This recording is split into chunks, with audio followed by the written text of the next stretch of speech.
மனிதருள் மகான்கள் என்ற தொகுப்பில் சென்ற பதிவுகளில் வடபழனி சித்தர்களை பற்றி அறிந்து கொண்டோம். இனி வரும் பதிவுகளில் பெண் சித்தர்களில் ஒருவரான ஸ்ரீ சக்கரை அம்மா என்று அழைக்கப்படும் ஆனந்தம்மாவை பற்றி தெரிந்து கொள்வோம். இந்தியாவில் உள்ள சென்னை மற்றும் பாண்டிச்சேரி ஆகிய 2 முக்கிய இடங்களில் பல புகழ்பெற்ற சித்தர்கள் சித்தி அடைந்துள்ளனர். அதற்கான காரணம் அறியப்படவில்லை. சித்த புருஷர்கள் என்று நாம் அழைக்கும் பலர் வேறு இடங்களில் பிறந்து நாட்டின் பல்வேறு பகுதிகளுக்கு பயணம் செய்து இறுதியாக மேற்கூறிய 2 இடங்களை அடைந்து சித்தி அடைந்தனர். பொதுவாக சித்த புருஷர்கள் ஆண்களாகவே காணப்படுவார்கள். ஆனால் அவர்களில் சில உயர் ஞானம் பெற்ற பெண் ஆத்மாக்களும் இருந்த போதிலும் பெண்களை பற்றி அரிதாகவே கேள்விப்பட்டிருக்கிறோம்.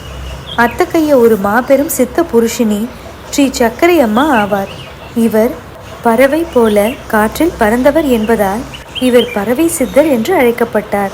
இவரது சமாதி கோயிலை சென்னையில் உள்ள கலசேத்திரம் மற்றும் பாம்பன் சுவாமிகள் சமாதி கோயிலின் நடுவில் காணலாம். ஸ்ரீ சக்கரை அம்மா என்று அழைக்கப்பட்ட தாயின் இயற்பெயர் ஆனந்தம்மா ஆகும். தன்னை அணுவின் அளவிற்கு மாற்றிக்கொள்ளும் சக்தி, லேசான உடலிலிருந்து கனமான உடலுக்கு மாறும் சக்தி, கண் சிமிட்டும் நேரத்தில் விரும்பிய இடத்திற்கு பயணிக்கும் திறன், மற்றொரு உடலுக்குள் நுழையும் ஆற்றல் போன்றவை அஷ்டம சித்திகள் எனப்படும் 8 மாய சக்திகளில் அடங்கும். ஸ்ரீ சக்கரை அம்மா அந்த சக்திகள் அனைத்தையும் பெற்றிருந்ததாக கூறப்படுகிறது.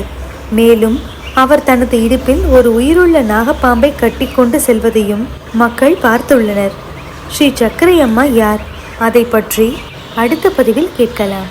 அதுவரை திருச்சிற்றம்பலம்.